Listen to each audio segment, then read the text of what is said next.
Thank you, Mr. Speaker.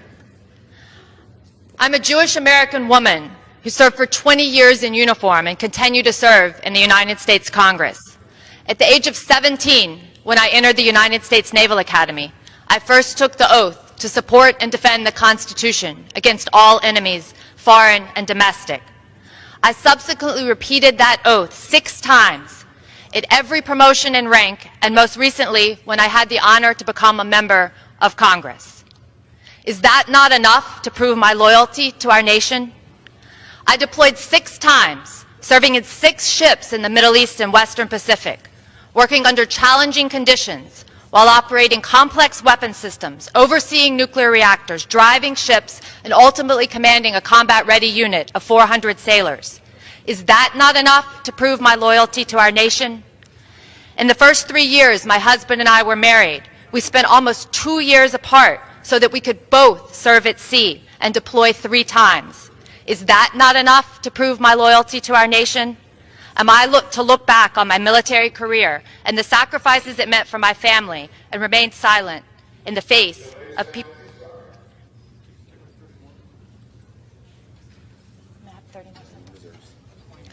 Does the gentleman reserve? I yield the gentlelady another 30 seconds. The gentlelady is yielded an additional 30 seconds. Thank you. And remain silent in the face of people questioning my loyalty to our country.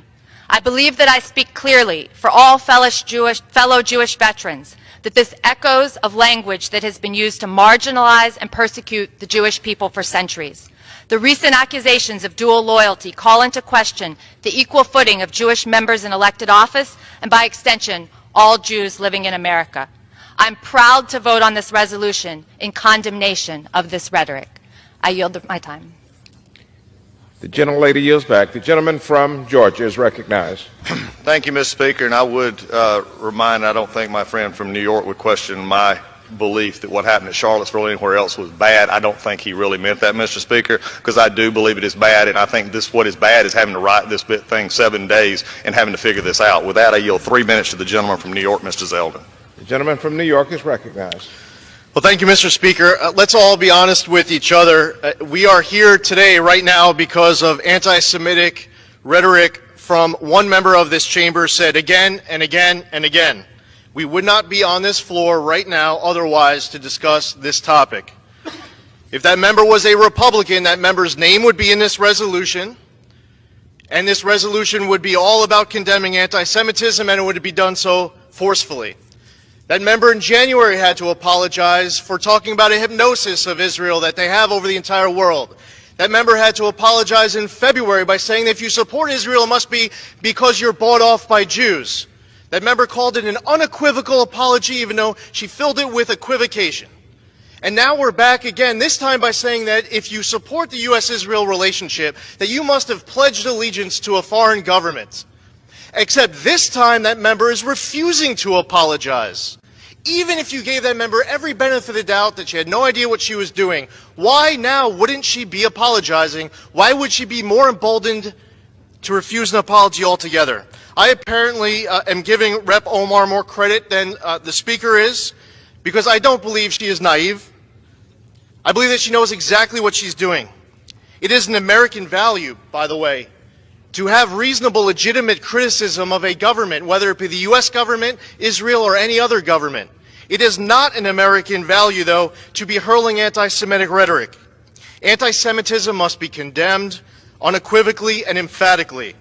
We have members of this chamber who associate with Louis Farrakhan, who says, quote, Hitler was a very great man. Let's talk about a double standard. In January, we all came to this chamber. We condemned white supremacy. We named a Republican member. We kicked that member off of his committees. He can't serve on the Small Business Committee, but this member will continue to serve on the House Foreign Affairs Committee. But no, now we can't come here and just emphatically, solely, forcefully condemn anti-Semitism and name names, but if it was a Republican, we would. It's time to call out these statements for what they are. Pointed, bigoted, unreasonable, illegitimate, anti-Semitic. I commend my colleagues on the other side of the aisle who have been speaking out about all this anti-Semitism. A few members come to mind. Chairman Engel, Congressman Deutsch, Congressman Nadler, Congresswoman Lowy, Congressman Gottheimer. Many of my colleagues on the other side of the aisle, I believe to their core, know how very wrong this is, and there are many other members to name as well. And I'd be remiss if I didn't take this opportunity to say thank you to each and every one of them, because support of Israel, support of Jews, standing against anti-Semitism has been bipartisan in the past. It should be bipartisan today and should be bipartisan for every moment in the future. I yield back. From New Jersey is recognized. Thank you, Mr. Speaker. As a Jewish member of Congress who lost family in the Holocaust and whose grandfather fought the Nazis, I need no reminder about our responsibility to confront bigotry, hatred, and intolerance wherever it is found. No matter how hard one tries, the allegation of dual loyalty simply does not constitute a legitimate opinion about foreign policy. It's a slur against Jews, it's indefensible, and it's deserving of the condemnation by everyone, every time. More than anything, it's offensive to question my loyalty or anyone's loyalty to the United States of America here, simply because I'm Jewish. The same way it was appalling to question President John Kennedy's loyalty to the United States because he was Catholic. I'm glad that Congress is voicing its opposition to anti-Semitism and made it clear that dual loyalty smear is unacceptable. Unfortunately, it was also clear from the discussions this week and the ultimate resolution that anti-Semitism is being treated differently than other forms of bigotry and hatred. There shouldn't be an asterisk next to anti-Semitism, and I'll continue to fight it. Time is expired.